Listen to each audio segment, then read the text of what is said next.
The Springboks can expect much colder conditions in Dublin compared to South Africa, where it's quite sunny and warm to very warm, but stormy at times as a cut of low weather system is still affecting the country. So let's look at your weekend forecast.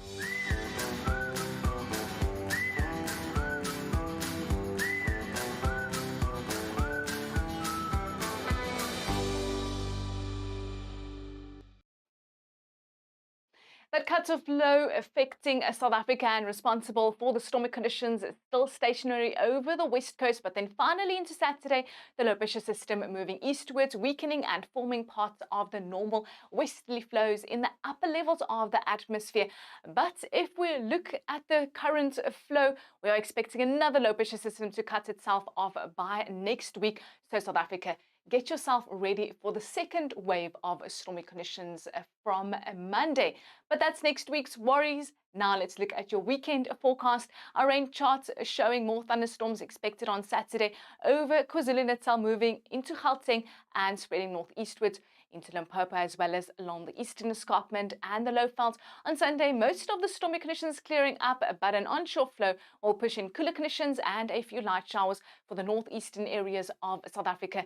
And here we can see those thunderstorms already starting to move down from Namibia and reaching the Northern Cape on a Monday due to that other cut of low west of the country. Mainly light winds on Saturday over the interior of the country. A northerly wind picking up a little bit the afternoon over northwest and Gauteng, and an onshore southwesterly wind for the coast of KwaZulu-Natal. Into Sunday, the Cape Doctor blowing fresh over the coastal areas and gusting offshore with an onshore flow for the coastal areas.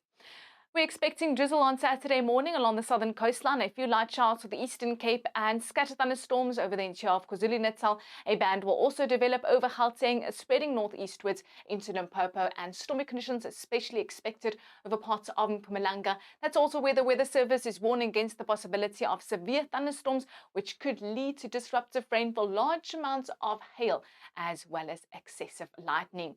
Into Sunday, most of the stormy weather clearing up as mentioned, only light showers possible over KwaZulu-Natal, the Highveld and Limpopo. A few scattered thunderstorms might reach parts of the Bushveld and northwest, and those isolated thunderstorms will start to move over the interior of Namibia and reach the extreme northwestern areas of the Northern Cape. A mild start to your weekend with minimum temperatures in the lower to mid-teens, warming up on a Saturday afternoon with maximum temperatures expected to soar above 30 degrees over parts of the Northern Cape. Only 23 degrees in Johannesburg, where it's a partly cloudy day, but reaching 28 in Pretoria as well as Polokwane. It's going to be hot and humid in KwaZulu-Natal, later becoming stormy with a high of 28 in Durban, 31 in Richards Bay, and temperatures expected in the mid-20s along the coast. And then into Sunday, that reaching high will push in much cooler conditions and a few light showers for eastern South Africa. That includes KwaZulu-Natal and along the escarpment. A mostly cloudy day with only 22 degrees Mbombela, 25 in Johannesburg, and especially heating up over the northern areas of the Northern Cape. The mercury soaring to 34 degrees in Upington and 24 in Cape Town, with temperatures in the low 20s along the southern coastline. Well, that's all from me. And remember, no matter the weather, we're in this together.